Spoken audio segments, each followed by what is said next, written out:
Ancient Israel faced a crisis. The people had turned away from God. They started worshipping Baal. Baal was a false god. He was believed to control rain and harvest. King Ahab ruled Israel. He married Jezebel, a wicked queen. She encouraged Baal worship. The Israelites were swayed by their rulers. They abandoned the one true God. Their faith wavered. They embraced idolatry. Their hearts were lost in a whirlwind of false promises. The true God seemed distant. For more stories of faith, subscribe to Calling Messiah on YouTube. Engage with our content and join the conversation. Elijah was a prophet of God. He was deeply troubled. His heart ached for the people he loved and served. He saw the suffering of his people. They were lost, confused, and in pain, struggling under the weight of their hardships. He saw their allegiance to a false god. They had turned away from the true God and were worshipping Baal, hoping for relief and prosperity. He knew he had to act. Elijah felt a divine calling to bring his people back to the truth, to show them the power of the one true God. He challenged the prophets of Baal. With unwavering faith, he stood before them, ready to prove the might of his God. He challenged them to a contest on Mount Carmel. This was to be the ultimate test of faith and divine power. "Let us build 2 altars," he proclaimed, "one for Baal and one for the Lord, so that the truth may be revealed, one for Baal and one for the Lord." The altars stood side by side, a stark contrast between the false and the true. The God who answers by fire, he is God. The challenge was set. Elijah's voice rang out with conviction, echoing through the mountains. The stage was prepared for a divine showdown. The air was thick with anticipation as both sides prepared for the moment of truth. The fate of a nation hung in the balance.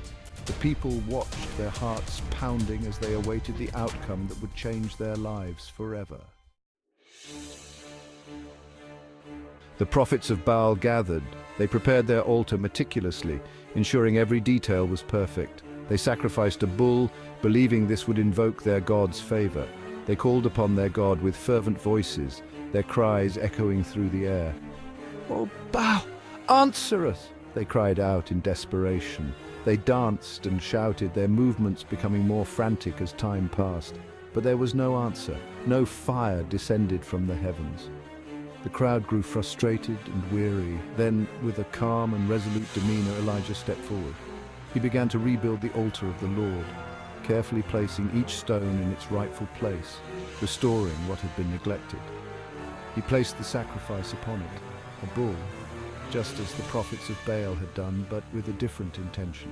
He prayed to the God of Abraham, Isaac, and Jacob, his voice filled with unwavering faith and conviction.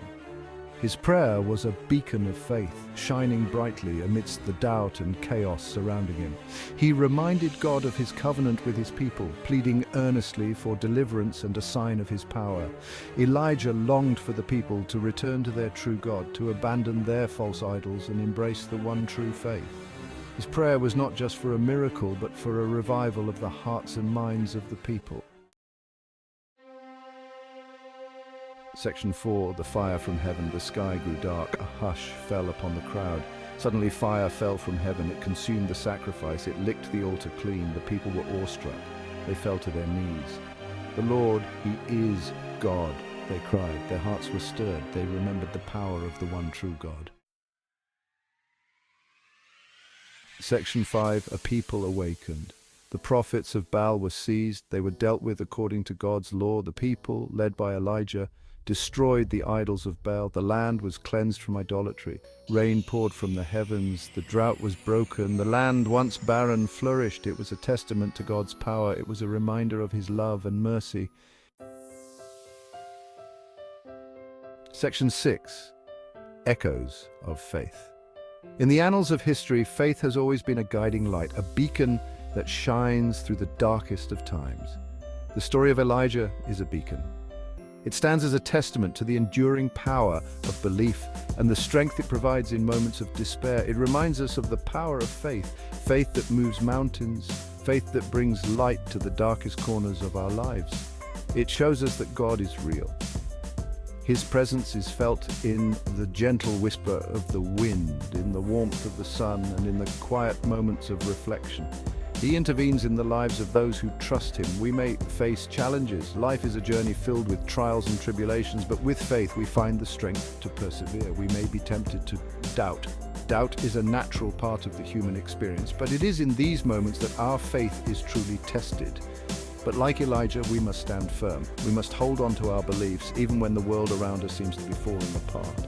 We must never lose sight of our faith. God is faithful. He hears our prayers. In the silence of our hearts, he listens and understands our deepest fears and hopes. He answers in his own time. Patience is a virtue. And in waiting, we learn to trust in his divine plan. Let us live with unwavering faith, knowing that he is always with us. In every step we take, in every breath we breathe, his presence is a constant reminder of his love and grace.